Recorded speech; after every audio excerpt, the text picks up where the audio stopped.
Welcome back, everyone, to another 3 for 3, where I ask 3 questions in 3 minutes. And today I'll be focusing on a very different and interesting topic on the experience of the value of understanding change within entrepreneurship and business coaching. It's a very complex topic there, but something that I've really wanted to get into. And today I've got with me Dave, who is a business coach. Welcome, Dave. G'day, mate. And thank you so much for joining me on this one. I'm going to really get into the nitty-gritties of it. So, my first question for you, David, is what was your aha moment when you realized the importance of change management while running your own business?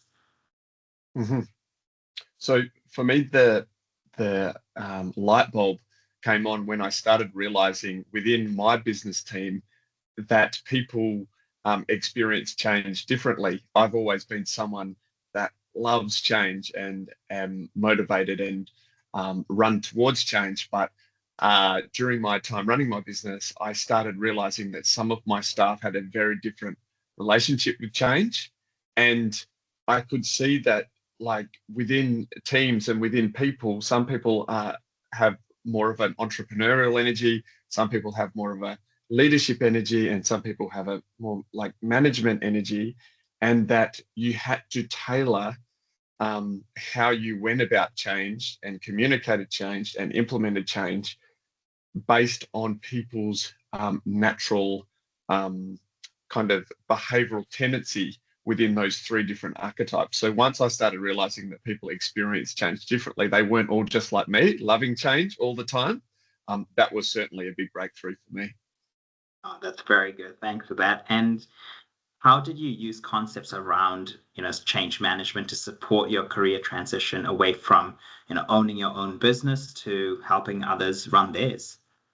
hmm So when I transitioned out of my business, there's a lot of excitement about doing the new thing, but what you kind of forget is that you have to go back to the beginning. So all the competence and capacity and skills that you've built up over, say, a decade doing the old thing, just you return back to level one. And sometimes, I didn't see that clearly, and it wasn't until I talked to some mentors and they were saying, yeah, like you're right back at the beginning, and you've got to refamiliarize yourself with what it feels like to be consciously incompetent, to think about the four different steps. And so then some really like helpful advice where as an entrepreneurial spirit, I always want things to happen 7 times faster than they do in real life.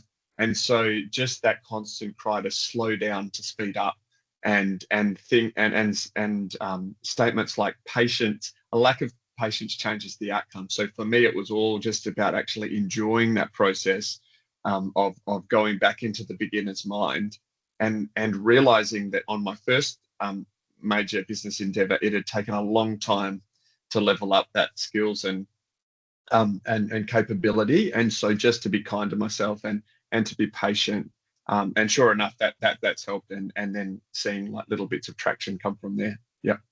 I completely agree with that. And I know that in that sort of change mindset, patience is so key. Sometimes when you look at it in a project sense, people go, oh yeah, the thing's delivered, ready to go. But actually it takes time to adopt. It takes patience to see that progress over time. So yeah, 100% agree with you on that one. And I guess my last question for you. So when it comes to business coaching, what is one piece of advice you could provide to people in relation to, I guess, change management?